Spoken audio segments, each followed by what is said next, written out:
Hello everyone, आप सब लोगों का बहुत बहुत स्वागत है आपके अपने डिजिटल प्लेटफॉर्म प्रोजेक्ट वीर में। दोस्तों, मैं हूं राम रघुवंशी और यहाँ पर हम डिस्कस कर रहे हैं एसएससी लेवल के वो क्वेश्चन जो हमारे एग्जाम में बार बार आए हुए हैं, ताकि हम एग्जाम के पैटर्न को समझ सकें और जो एक फेयर होता है उसे हम दूर कर सकें। फिलहाल आज की हमारी ये जो क्लास होने वाली है दोस्तों, इसमें हम 25 क्वेश्चंस डिस्कस करेंगे और ये क्लास होने वाली है साइंस के अंतर्गत एक छोटे से लेकिन बहुत ही महत्वपूर्ण टॉपिक के बारे में, जहां से थ्योरी रिलेटेड क्वेश्चन मैं आपको दोस्तों फिलहाल करवाने वाला हूं। और इस टॉपिक का नाम है लाइट एंड ऑप्टिक्स। मतलब हम यहाँ पर दोस्तों भौतिकी के अंतर्गत प्रकाश पर आधारित कुछ क्वेश्चन देखने वाले हैं। चलिए आज की क्लास को शुरू करते हैं और अगले 25 क्वेश्चन में हम बहुत ही सिंपल लेकिन बार बार रिपीट होने वाले क्वेश्चंस की प्रैक्टिस करेंगे। तो ये है दोस्तों पहला क्वेश्चन। देखिए क्या कहा जा रहा है, उस घटना को क्या कहा जाता है जिसमें प्रकाश किरण किसी भी चिकनी सतह से टकराकर उसी माध्यम में वापस लौट जाती है। देखिए वैसे तो एसएससी में न्यूमेरिकल क्वेश्चंस भी काफी ज्यादा बार आते रहते हैं, बट चूंकि हमारा यहाँ पर पर्पस है मोस्ट रिपीटेड क्वेश्चंस को कवर करना दोस्तों, इसलिए हम यहाँ पर क्वेश्चंस को कवर कर रहे हैं। और दूसरी बात, चूंकि हम जिस एग्जाम के लिए यहाँ पर आ रहे हैं, जिस एग्जाम के लिए हम पढ़ रहे हैं, उसकी कट ऑफ भी कम जाती है, तो हमें टफ क्वेश्चंस हो सकता है आप अप्रोच कर पाए, बिल्कुल इसमें कोई डाउट नहीं है। लेकिन दोस्तों जो बहुत ही साधारण और मोस्ट रिपीटेड क्वेश्चंस है वो गलत हमसे नहीं होने चाहिए, ये हमारी सिंपल अप्रोच होनी चाहिए। क्योंकि देखिए हम में से बहुत सारे साथी ऐसे हो सकते हैं जिनकी पढ़ाई काफी लंबे अंतराल के बाद फिर से शुरू हो रही है, इसलिए ये सबसे आसान तरीका है कट ऑफ को क्लियर करने का। तो हम बेसिक क्वेश्चन से शुरू कर रहे हैं। तो उस घटना को बताना है दोस्तों जिसमें प्रकाश किरण एक चिकनी सतह से टकराकर वापस लौटकर आ जाती है। और ऐसे क्वेश्चन अभी अभी भी आते हैं भाई, 2025 में भी आए हुए हैं। इसे क्या कहते हैं? रिफ्रैक्शन ऑफ लाइट यानी कि प्रकाश का अपवर्तन, रिफ्लेक्शन ऑफ लाइट यानी कि प्रकाश का परावर्तन, डिफ्रैक्शन ऑफ लाइट मतलब कि विवर्तन, या फिर स्कैटरिंग यानी प्रकाश का प्रकीर्णन। और देखिए इसका राइट आंसर जो आने वाला है वो है प्रकाश का परावर्तन।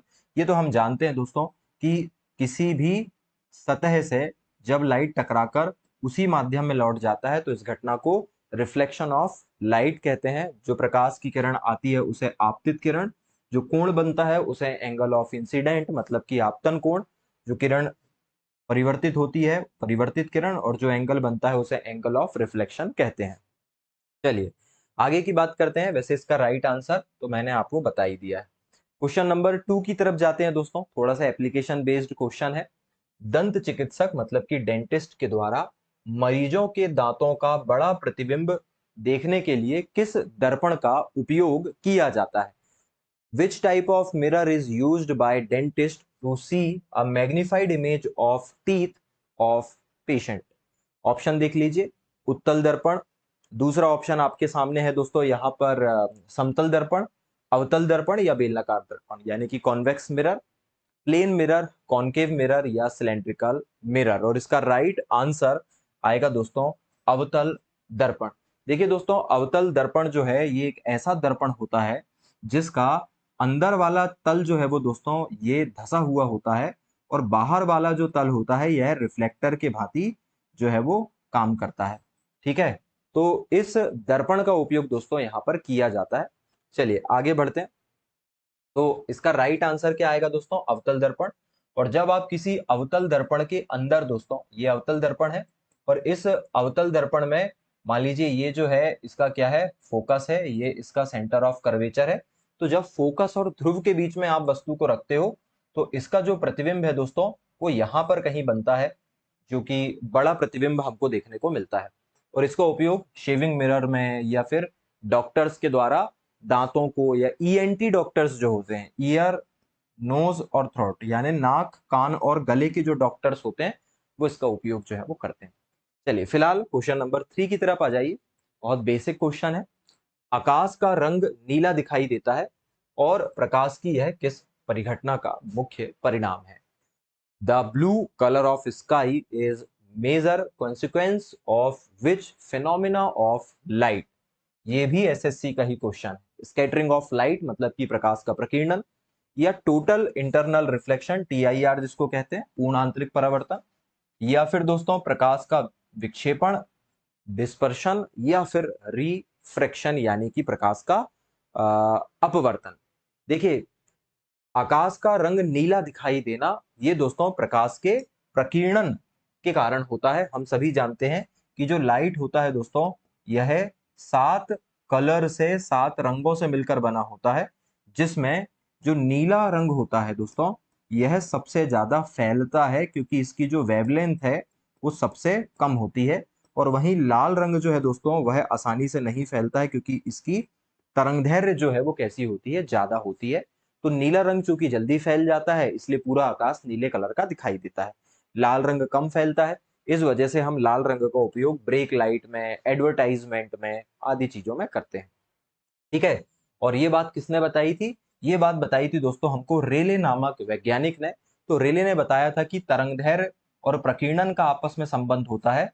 जो प्रकीर्णन होता है मतलब कोई भी कलर कितना ज्यादा प्रकीर्णित होगा, फैलेगा, ये उसकी दोस्तों वेवलेंथ के चतुर्थ घात के समानुपाती होता है।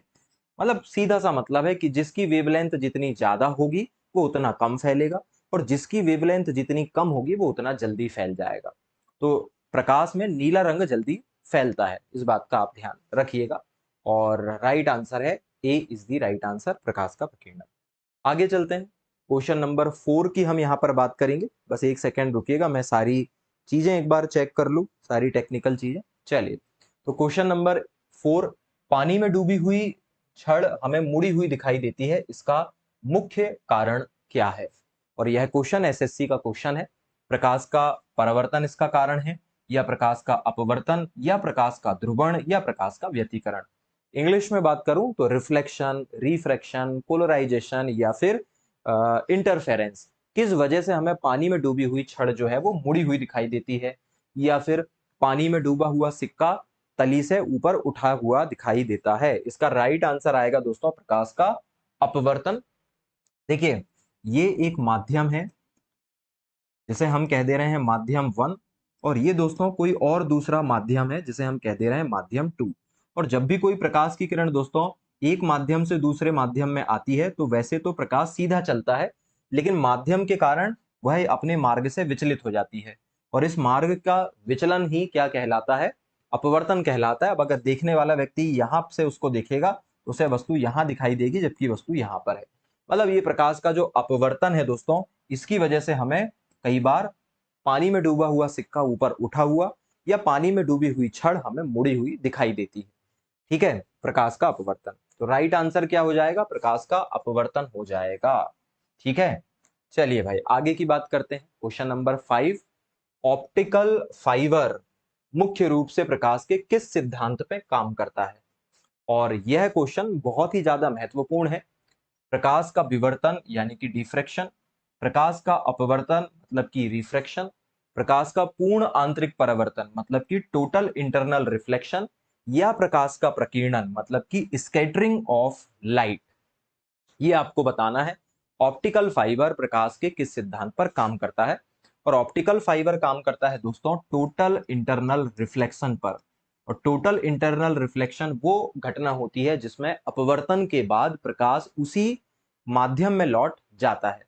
अब देखिए, ये एक बहुत बड़ा कॉन्सेप्ट है, तुरंत इसे नहीं समझ सकते आप। इसे समझने के लिए पहले आपको क्रिटिकल एंगल मतलब कि क्रांतिक कोण को समझना होता है। और क्रांतिक कोण वह कोण होता है जिसके बाद या जिससे बड़े कोण पर प्रकाश अपने मार्ग में लौटकर वापस आ जाता है। तो देखिए, ऑप्टिकल फाइबर आज के समय में जो डेटा ट्रांसफर हो रहा है दोस्तों, जो हाई स्पीड इंटरनेट है, वो इसी ऑप्टिकल फाइबर की वजह से संभव हो पाया है। और इसके खोज करता है नरिंदर सिंह कपानी।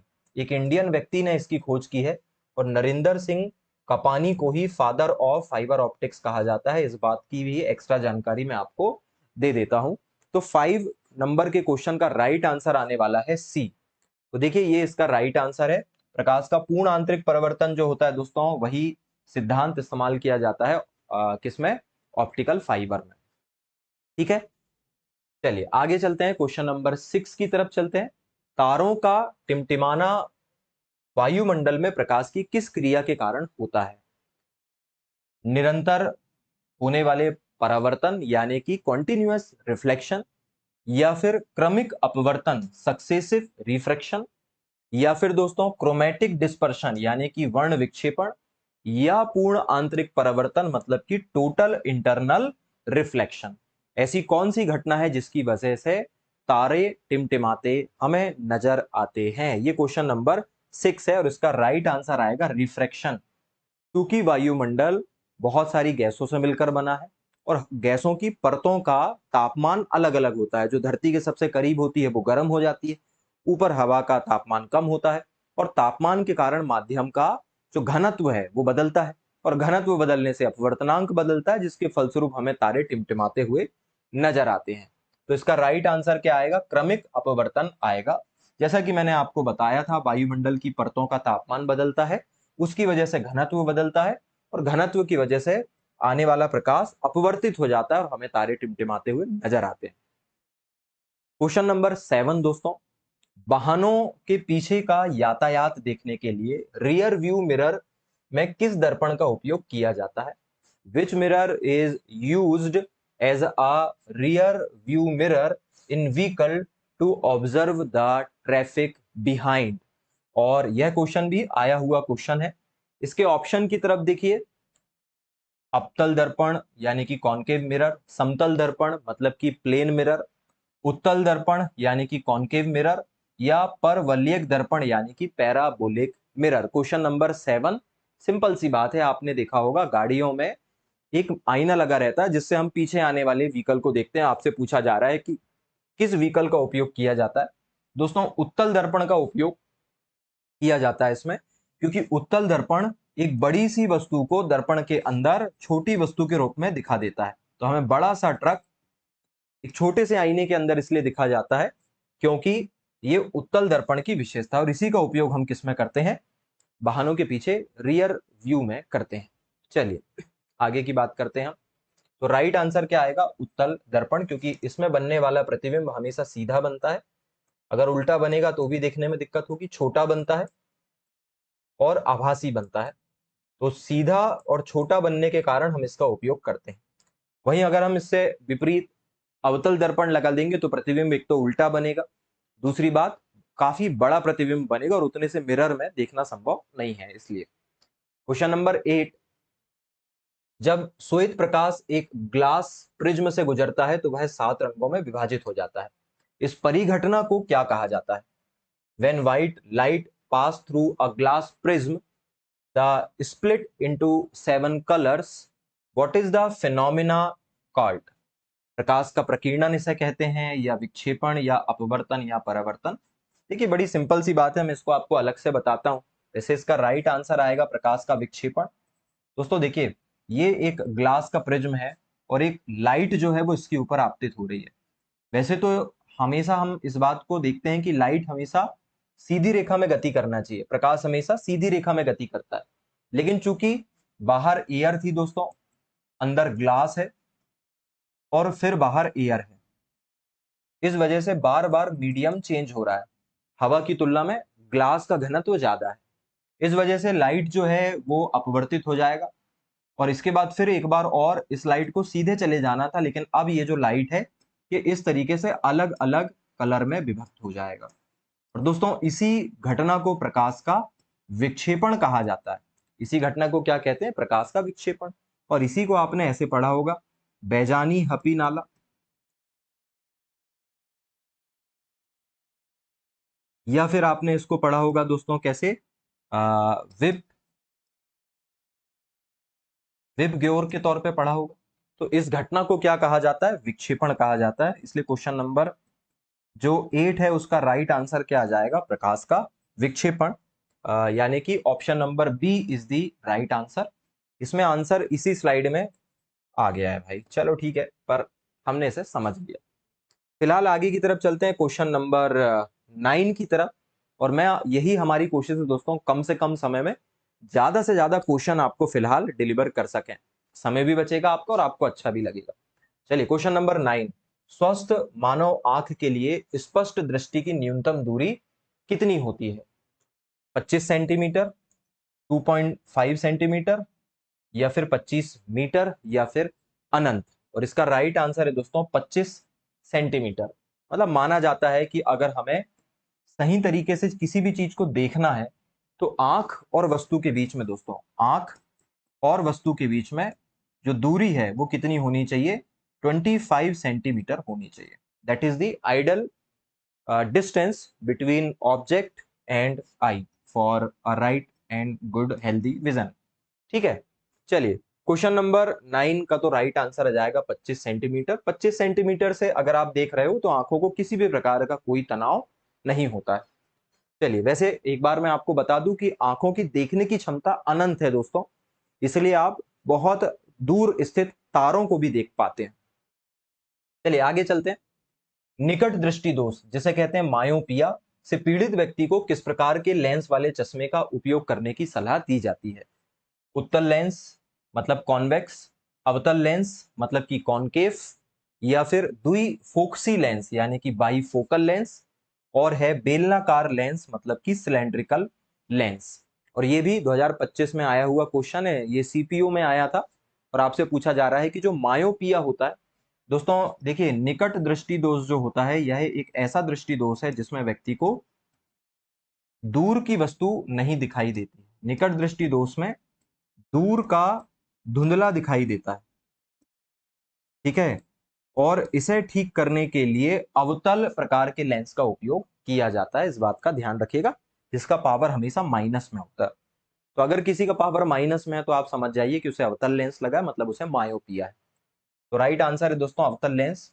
और इसके बारे में हम जो है स्वाभाविक तौर पे थ्योरी में डिटेल डिस्कशन करेंगे। क्वेश्चन नंबर 11, रेगिस्तान में मरीचिका बनने की घटना प्रकाश की किस प्रभाव का उदाहरण है? मतलब रेगिस्तान में जो मरीचिका बनती है, इल्यूजन क्रिएट होता है मिराज का, क्यों होता है वो? तो अपवर्तन और पूर्ण आंतरिक परावर्तन यानी कि रिफ्लेक्शन और टीआईआर टोटल इंटरनल रिफ्लेक्शन, या फिर केवल प्रकीर्णन यानी कि ओनली स्केटरिंग, या इंटरफेरेंस व्यतिकरण, या फिर विवर्तन यानी कि डिफ्रैक्शन। और इसका राइट आंसर है अपवर्तन और पूर्ण आंतरिक परावर्तन। बहुत ही बेसिक क्वेश्चन है, आपने पहले भी पढ़ा होगा। तो अपवर्तन और पूर्ण आंतरिक परिवर्तन के फलस्वरूप क्या होता है? हमें दिखाई देता है भाई कि पानी भरा हुआ है रेगिस्तान में दूर कहीं। आमतौर पे गर्मी के दिनों में सड़कों के अंदर भी आपको यही इल्यूजन दिखाई देता होगा। क्वेश्चन नंबर 12 की अगर हम बात करें, ध्यान से देखिए, लेंस की क्षमता को मापने के लिए कौन सी इकाई का उपयोग किया जाता है? What is the standard international unit for measuring the power of lens? What. What तो दोस्तों शक्ति को मापने का तरीका है। डायोप्टर इसका राइट आंसर आएगा, ठीक है। बाकी ल्यूमेन के द्वारा आप लाइट की इंटेंसिटी को नापते हैं, प्रकाश की तीव्रता को नापते हैं, ठीक है, कैडेला के द्वारा और ल्यूमेन के द्वारा भी। तो फिलहाल ये इसका राइट आंसर आएगा क्या? डायोप्टर। तो याद रखिएगा जो डायोप्टर होता है वह लेंस को की पावर को नापने की इकाई है। तो B is the right answer भाई। चलिए, B is the right answer. अच्छा, और पावर क्या होती है दोस्तों? तो किसी भी लेंस की जो फोकस दूरी होती है उससे हम उसकी पावर निकाल सकते हैं, और पावर और फोकस दूरी के बीच में ये रिलेशन होता है। चलिए, देखिए चूंकि ये क्लास हमारी केवल और केवल एमसीक्यू की क्लास है, इसलिए मैं यहाँ पर बहुत ज्यादा थ्योरी आपके साथ डिस्कस नहीं कर रहा हूँ। थ्योरी सेपरेटली दोस्तों आपको कवर करवाई गई है, मुझे उम्मीद है आपने कवर की होगी, और वहां से आपको क्वेश्चन बन रहे होंगे। फिलहाल क्वेश्चन नंबर 13, प्रकाश की गति निम्नलिखित में से किस माध्यम में सबसे ज्यादा होती है? कांच में, पानी में, निर्वात में, या हवा में? राइट आंसर है निर्वात। तो निर्वात में दोस्तों सबसे ज्यादा गति हमें प्रकाश की देखने को मिलती है। तो राइट आंसर क्या हो जाएगा इसका? राइट आंसर हो जाएगा इसका निर्वात, ठीक है। तो निर्वात में होती है दोस्तों कितनी? 3 × 10⁸ मीटर पर सेकेंड, और इससे तेज गति प्रकाश की कहीं और पॉसिबल नहीं है। तो बहुत सिंपल सी बात है, प्रकाश माध्यम के अपवर्तनांक पर निर्भर करता है कि उसकी गति कितनी होगी। अपवर्तनांक जितना ज्यादा होगा प्रकाश की गति उतनी ही कम होगी। जैसे कि निर्वात का तो अपवर्तनांक ऐसा है, हम कितना मान लेते हैं? 1 मान लेते हैं। और जैसे जैसे आप निर्वात से वायु में जाओगे, वायु से कांच में जाओगे, ठीक है, इसके अलावा वहां से नायलॉन में जाओगे, तो धीरे धीरे आप देखोगे प्रकाश की गति अपने आप कम होने लगेगी क्योंकि अपवर्तनांक बढ़ रहा है। चलिए, दोस्तों क्वेश्चन नंबर 14 बड़ा ही इंटरेस्टिंग क्वेश्चन आपके सामने। साबुन के बुलबुले साबुन के बुलबुले का सूर्य के प्रकाश में रंगीन दिखाई देना प्रकाश की किस घटना का परिणाम है भाई? ठीक है, किस घटना के कारण होता है ये? डिफ्रैक्शन के कारण यानी कि विवर्तन, इंटरफेरेंस मतलब कि व्यतिकरण, रिफ्रैक्शन यानी कि अपवर्तन, या फिर दोस्तों ध्रुवण। और इसका राइट आंसर है दोस्तों व्यतिकरण। इसका मतलब क्या होता है? व्यतिकरण मतलब इंटरफेरेंस। और व्यतिकरण दोस्तों एक ऐसा टॉपिक है जिसमें हम ये देखते हैं, देखिए व्यतिकरण का ये मतलब होता है कि जब समान आयाम और समान आवृत्ति की प्रकाश तरंगे एक ही माध्यम में गति करती है तो कुछ स्थानों पर वो एक बड़ी किरण बना लेती है या एक बड़ी बड़ी आवृत्ति बना लेती है। उसे कहते हैं हम संपोषी व्यतिकरण मतलब कि कंस्ट्रक्टिव इंटरफेरेंस। और कहीं पर वह विपरीत हो जाती है और उसका कुल आयाम शून्य हो जाता है जिसे हम कहते हैं विनाशी व्यतिकरण। तो व्यतिकरण अपने आप में एक टॉपिक है। फिलहाल इसका राइट आंसर है व्यतिकरण। और देखिए व्यतिकरण के कारण ही हमें अलग अलग रंग वहां पर दिखाई देते हैं। जहां पर तरंगे आपस में मिल जाती है वहां पर चमकदार दिखाई देती है, और जहां पर तरंगे एक दूसरे के अपोजिट चली जाती है वहां पर हमें बुलबुला डार्क रंग का दिखाई देता है, तो हमें वहां चमक दिखाई नहीं देती है। बिल्कुल ऐसे ही होता है जब बारिश के दिनों में रोड पर कोई ऑयल गिर जाता है तो कुछ जगहों पर ज्यादा चमकदार दिखाई देता है, कुछ जगहों पर डार्क दिखाई देता है। क्वेश्चन नंबर 15 की तरफ चलते हैं। दाढ़ी बनाने या मेकअप करने के लिए समतल दर्पण की तुलना में अवतल दर्पण को प्राथमिकता दी जाती है, ऐसा क्यों है? देखिए घर पर तो आप अलग बात कीजिए, लेकिन सैलून्स के अंदर जो दर्पण होते हैं वो आमतौर पर अवतल दर्पण उपयोग में लाए जाते हैं, कॉनकेव मिरर उपयोग में लाए जाते हैं। क्यों? देखिए दोस्तों कॉनकेव मिरर क्या होता है? एक गोलीय दर्पण होता है जिसकी बाहरी परत जो है वो पूरी तरह पॉलिश कर दी जाती है, और जो अंदर की दोस्तों परत होती है वो रिफ्लेक्टर की तरह काम करती है। और ये क्या करता है? आने वाली प्रकाश की किरणों को एक बिंदु पर इकट्ठा कर देता है। इस वजह से जो भी हमें इमेज दिखाई देती है वो पहले की तुलना में ज्यादा शार्प दिखाई देती है। दूसरी बात, इसमें दोस्तों हमेशा जो प्रतिबिंब बनता है वो कैसा बनता है? ये इसमें जो प्रतिबिंब बनेगा वो आमतौर पे उल्टा प्रतिबिंब बनेगा।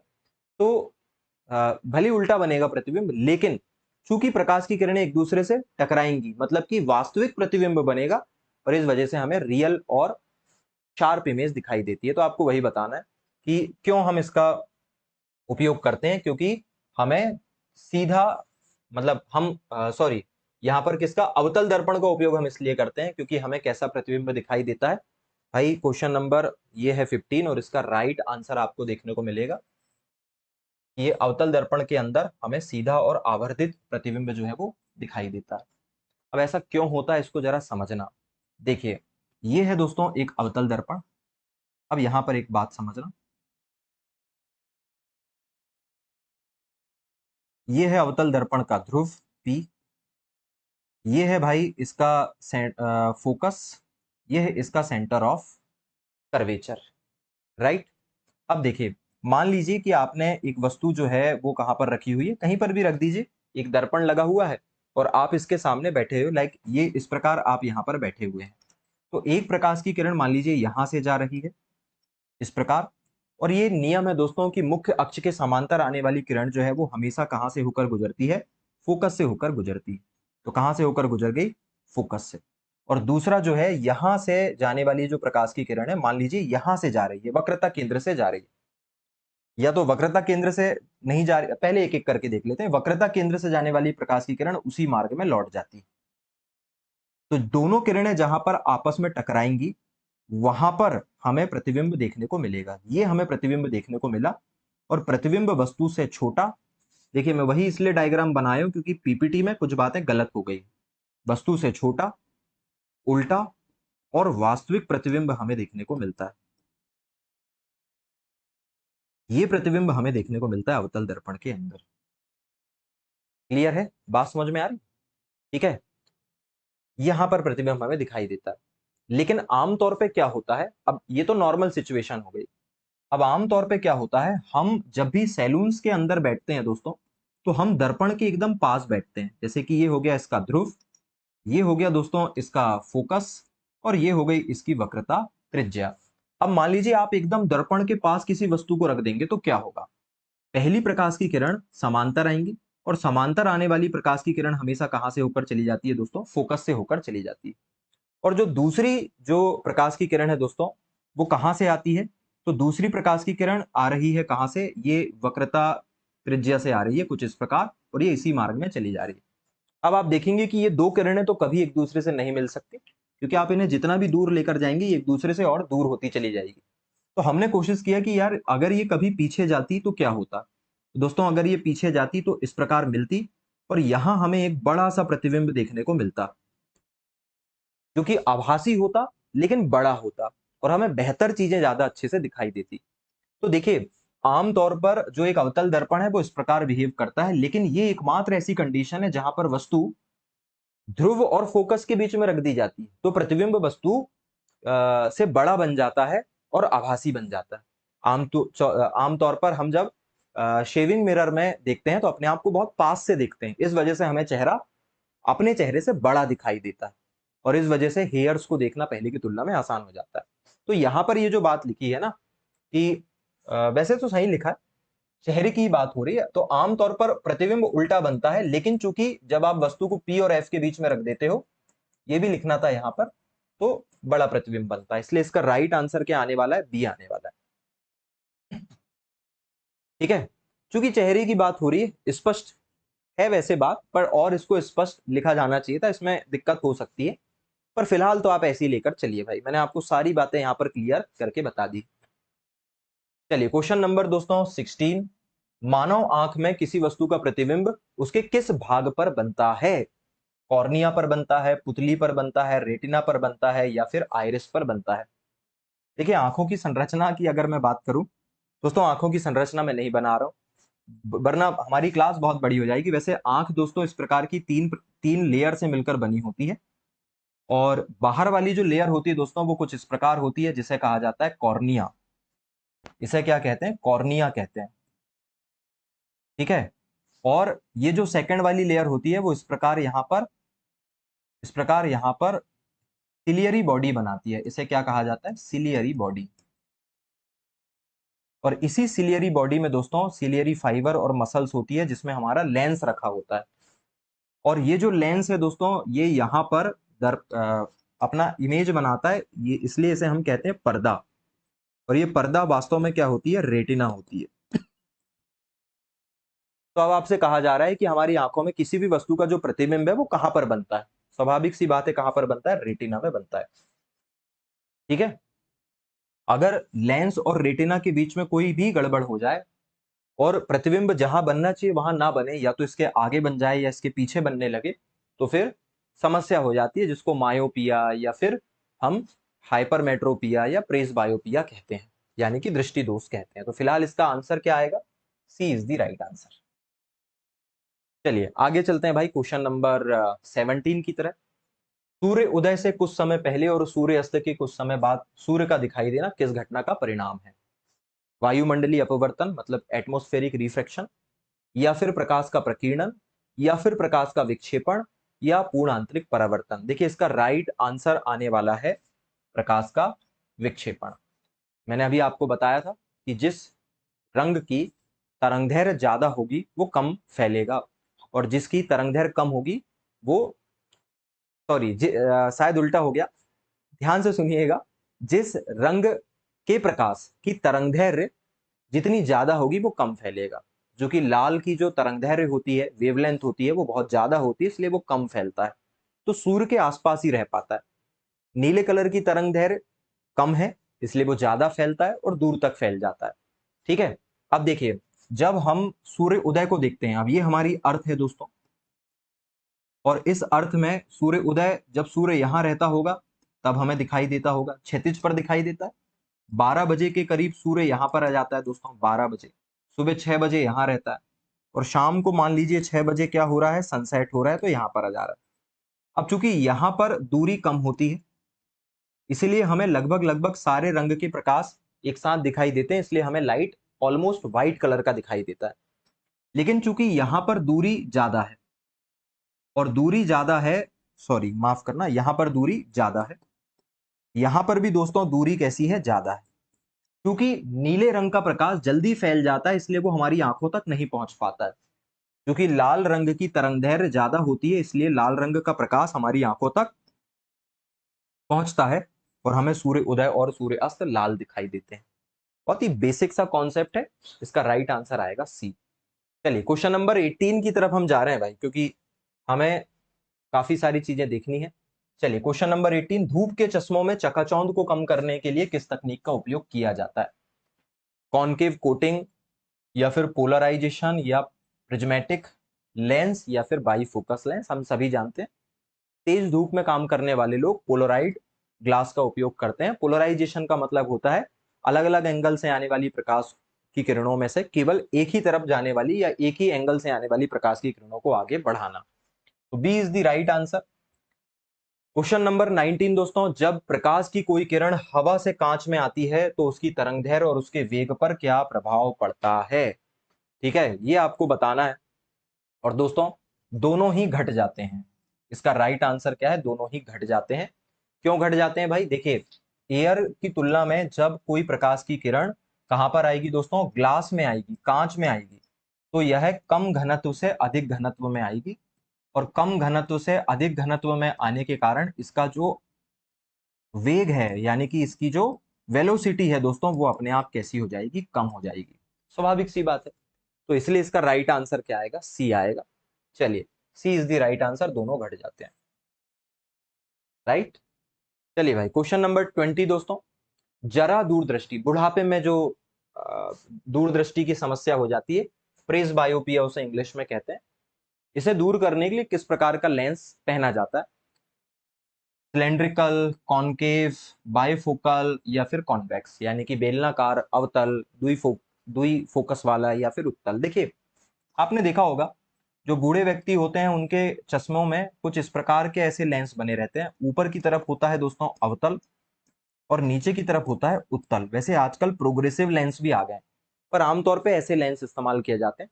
जब उन्हें दूर का देखना होता है तो वो इससे देखते हैं, और जब उन्हें पास का देखना होता है तो वो इससे देखते हैं। और इसे कहते हैं हम दुई फोकस लेंस। इसे क्या कहा जाता है? बाई फोकल लेंस कहा जाता है। तो C is the right answer. C is the right answer. क्योंकि बुढ़ापे में दोस्तों आंखों की जो समंजन क्षमता है वो कम हो जाती है, इस वजह से प्रेस बायोपिया का एक्सपीरियंस जो है वो बुढ़ापे में होता है। चलिए भाई आगे चलते हैं क्वेश्चन नंबर 21 की तरफ। इसी अवतल दर्पण में फोकस पे रखी वस्तु का प्रतिबिंब कहां पर बनेगा? तो दोस्तों देखिए, बहुत सिंपल सी बात है। एक अवतल दर्पण बना लीजिए इस प्रकार का। ये इसका पोल हो गया, ये इसका फोकस हो गया, और ये दोस्तों इसका वक्रता केंद्र हो गया।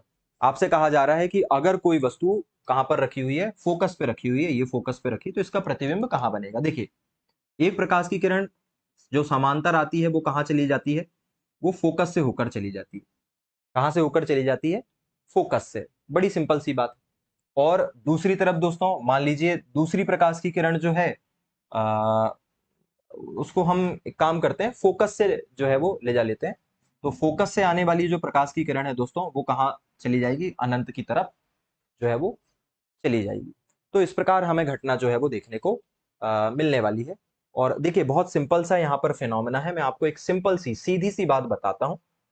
देखिए, नियम ये है कि अगर कोई प्रकाश की किरण अनंत से आ रही है तो वह फोकस से होकर जाएगी, और अगर फोकस से आ रही है तो अनंत पर जाएगी। ये सिंपल सी थ्योरी यहाँ पर है।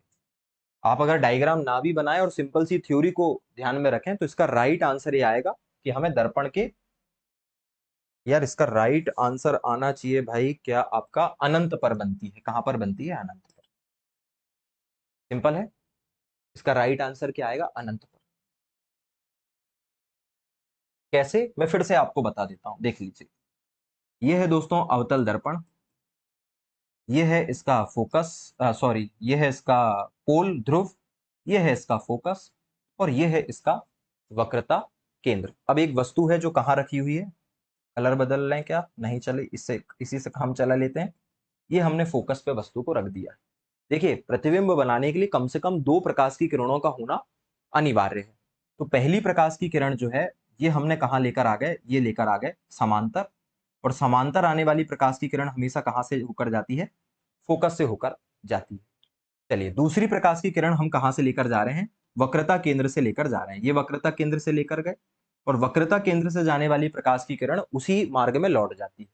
अब एक बात मुझे बताइए, ये दोनों किरणें कहां पर मिलेंगी? हमने कहा भाई कहीं तो मिलेंगी, अनंत में जाकर मिलेगी, इसलिए हम कह देते हैं कि इसका प्रतिबिंब कहां बन रहा है? अनंत पर बन रहा है। That is the answer. चलिए, क्वेश्चन नंबर 22, सिनेमा हॉल के पर्दों पर बनने वाला प्रतिबिंब किस प्रकार का होता है? सिनेमा हॉल पर बनने वाला प्रतिबिंब आभासी और सीधा, वास्तविक और उल्टा, आभासी और उल्टा, या फिर पार्श्व उल्टा?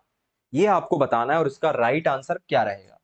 भाई प्रतिबिंब कैसा बनता है? वास्तविक और उल्टा बनता है दोस्तों, क्योंकि पर्दे पर बनने वाला प्रतिबिंब वास्तविक होता है और वास्तविक प्रतिबिंब हमेशा उल्टा होता है। सीधी और सिंपल सी बात। चलिए, क्वेश्चन नंबर 23, दोस्तों प्राथमिक इंद्रधनुष के निर्माण में पानी की बूंदों के अंदर कौन सी घटना होती है? 2 बार अपवर्तन और 1 बार आंतरिक परिवर्तन, 1 अपवर्तन या 2 आंतरिक परिवर्तन, 2 अपवर्तन, 2 आंतरिक परिवर्तन, और विक्षेपण और परावर्तन? ये आपको बताना है। देखिए दोस्तों, हमेशा ध्यान रखिएगा, जो प्राथमिक इंद्रधनुष है, क्योंकि आपके पास इतना समय नहीं रहेगा कि आप वहां पर बनाकर देखें, याद ही करना पड़ता है इन सब चीजों को। प्राथमिक इंद्रधनुष 2 अपवर्तन और 1 TIR मतलब कि टोटल इंटरनल रिफ्लेक्शन का परिणाम होता है। ये ऑप्शन में कहां दिख रहा है आपको? पहला ही ऑप्शन है, 2 अपवर्तन और 1 पूर्ण आंतरिक परावर्तन के कारण ये हमें दिखाई देता है। सिंपल, याद करिए और आगे बढ़िए, क्योंकि वहां इतना समय आपके पास नहीं रहेगा कि आप डायग्राम बनाकर देख पाएंगे। क्वेश्चन नंबर 24, एंडोस्कोपी, जिसके माध्यम से शरीर के आंतरिक अंगों का चित्र लिया जाता है, इस तकनीक में डॉक्टर मानव शरीर के आंतरिक अंगों को देखने के लिए किस सिद्धांत का उपयोग करते हैं? प्रकाश का प्रकीर्णन, या पूर्ण आंतरिक परावर्तन, या विवर्तन, या फिर अपवर्तन? राइट आंसर है पूर्ण आंतरिक परावर्तन। चलिए, लास्ट क्वेश्चन दोस्तों, इंद्रधनुष के सबसे बाहरी और आंतरिक किनारों पर कौन से रंग दिखाई देते हैं? भाई ये तो आप बता ही दोगे, सबसे बाहर और सबसे अंदर कौन सा रंग जो है वो दोस्तों आपको दिखाई देता है? देखिए, सबसे बाहर लाल रंग होता है दोस्तों, और सबसे अंदर कौन सा रंग होता है? बैगनी रंग होता है। और इसका राइट आंसर क्या जाएगा? सी इज द राइट आंसर। चलिए, तो C is the right answer दोस्तों। और फिलहाल ये थे हमारे 25 क्वेश्चन। उम्मीद है काफी चैलेंजिंग लगे होंगे, मजा आया होगा। शुरुआत भली सरल क्वेश्चन से हुई थी, लेकिन बीच में कुछ क्वेश्चन ऐसे मिले होंगे जिन्होंने आपको सोचने पर मजबूर किया होगा। देखिए, बहुत सारे क्वेश्चंस आते हैं, न्यूमेरिकल क्वेश्चंस भी आते हैं, लेकिन मैं आपको यही कहूंगा, बेसिक्स को कवर कीजिए। सिंपल क्वेश्चंस गलत नहीं होने चाहिए, क्योंकि साइंस जैसे टॉपिक में चूंकि हमारे बहुत सारे ऐसे साथी हैं जो एक लंबे लीप के बाद, गैप के बाद पढ़ाई कर रहे होंगे, उनके लिए बेसिक क्वेश्चन अगर बन जाते हैं तो आप बहुत इजीली कट ऑफ को पार कर जाएंगे दोस्तों। न्यूमेरिक करने में फिर आपको और प्रैक्टिस लगेगी, अगर कर पाते हैं तो बहुत अच्छी बात है। हम न्यूमेरिक वाला भी एक प्रैक्टिस सेट जरूर लगाएंगे। फिलहाल ये क्लास कैसी लगी जरूर बताइएगा, और हम मिलते हैं अगले लेक्चर में। जय हिंद, जय भारत।